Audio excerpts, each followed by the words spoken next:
warahmatullahi wabarakatuh. Kembali lagi di sini dengan Lili Istiqomah, mahasiswi IAIN Metro Lampung jurusan Tadris Biologi. Nah, di sini saya akan memenuhi tugas yaitu mata kuliah Teknologi Informasi dan Komunikasi. Apa sih tugasnya? Tugasnya adalah menjelaskan materi tentang apa itu hardware dan apa itu yang dinamakan dengan software.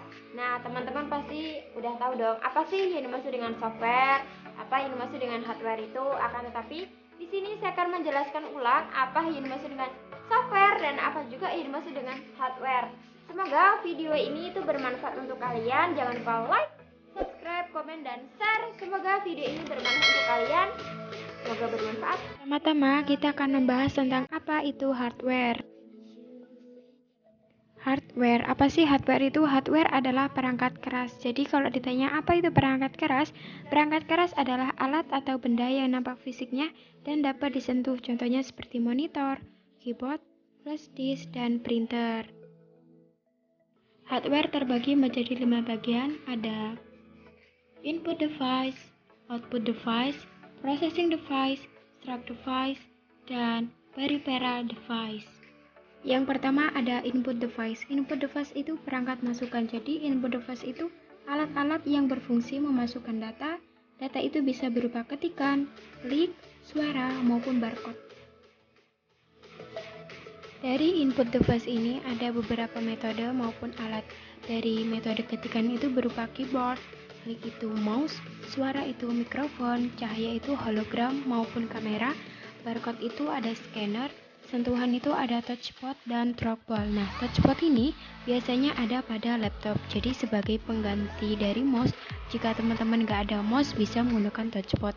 Sedangkan untuk trackball ini ada pada smartphone lama yang biasanya ada bola. Bola itu sebagai pengganti menggerakkan pointer.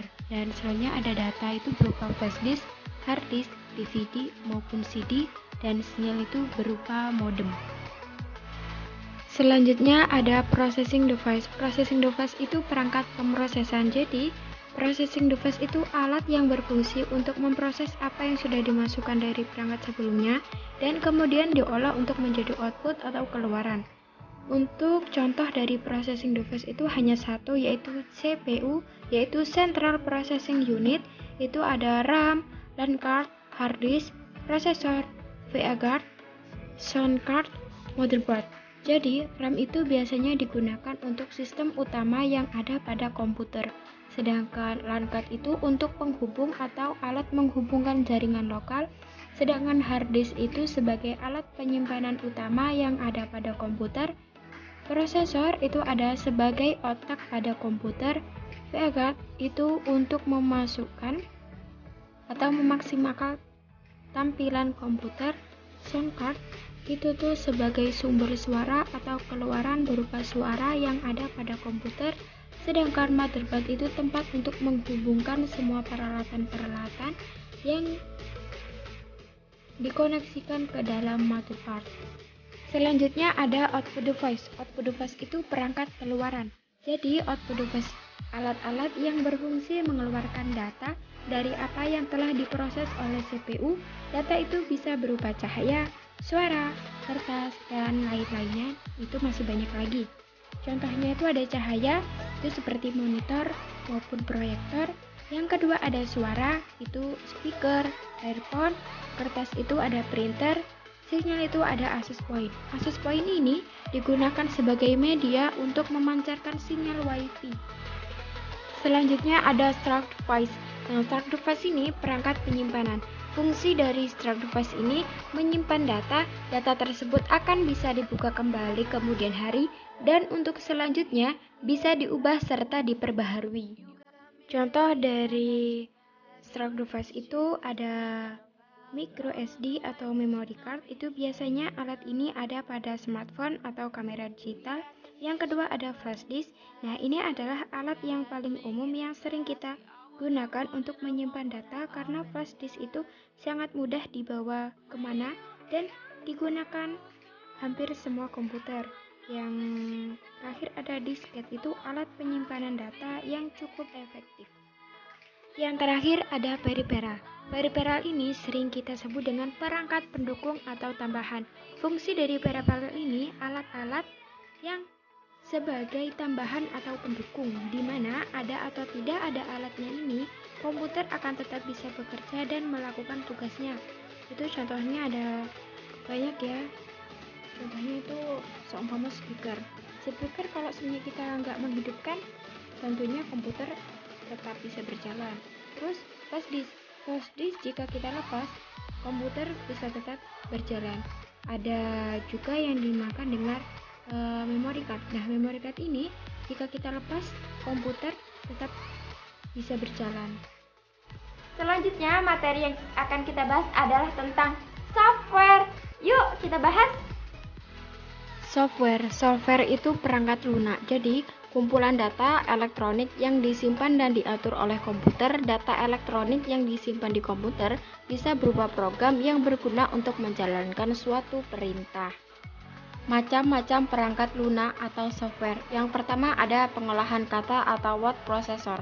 Itu berfungsi untuk melakukan pengolahan kata, yaitu pekerjaan yang berhubungan dengan naskah dan berbagai macam administrasi surat menyurat. Contohnya WordStat, Microsoft Word, Ami Pro, Word Perfect. Yang kedua ada pengolah angka atau spreadsheet.